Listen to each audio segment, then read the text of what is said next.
नजर आज की खास खबर पर सूरत से। सूरत समेत राज्य भर में भीषण गर्मी पड़ रही है। सूरत पुलिस की अनोखी पहल, सड़कों के किनारे ग्रीन मैट का टेंट बनाया गया है। लोगों को गर्मी से राहत के लिए सफेद कलर की टेंट लगाई गई है। ट्रैफिक सिग्नल पर खड़े लोगों को आंशिक राहत देने का एक प्रयास किया गया है। लोगों ने सूरत पुलिस को धन्यवाद दिया है। साथ साथ में कहा जा रहा है कि इस अभियान को पूरे देश में लागू करना चाहती है। સર, આ કડકડતી ગરમીની અંદર આવા ટેન્ટ બનાવવામાં આવ્યા છે આપણા વિસ્તારમાં, કયા વિસ્તારોમાં બનાવવામાં આવ્યા છે અને આનાથી લોકો રાહદારી વાહન ચાલકોને શું ફાયદો? હાલમાં જે રીતે ગુજરાતની અંદર હીટ વેવ્સ ચાલે છે તો ટ્રાફિક નિયમનના ભાગરૂપે વાહન ચાલકોએ સ્ટોપ લાઇન ઉપર ઊભું રહેવું પડે છે। તો એમાં ખાસ જે ટુ વ્હીલરના ચાલકો હોય છે એને ગરમી અને તાપ ઘણો લાગતો હોય છે।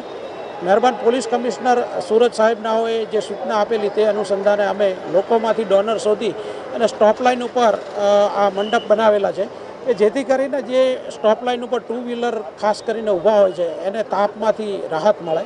અને આવા પોઈન્ટો અમે અત્યારે રોકડિયા, પછી અડાજણ, પાલ, વૈશાલી સર્કલ આવી વિવિધ જગ્યાઓ પર રાખેલા છે। જો હીટ વેવનો સમય લંબાશે તો અમે વધારે ડોનર શોધી અને આ રીતના પબ્લિકના સહયોગથી અમે આ રીતનું કામ ચાલુ રાખીશું। કેટલો ઉપયોગી પ્રોજેક્ટ કહેવાય આને?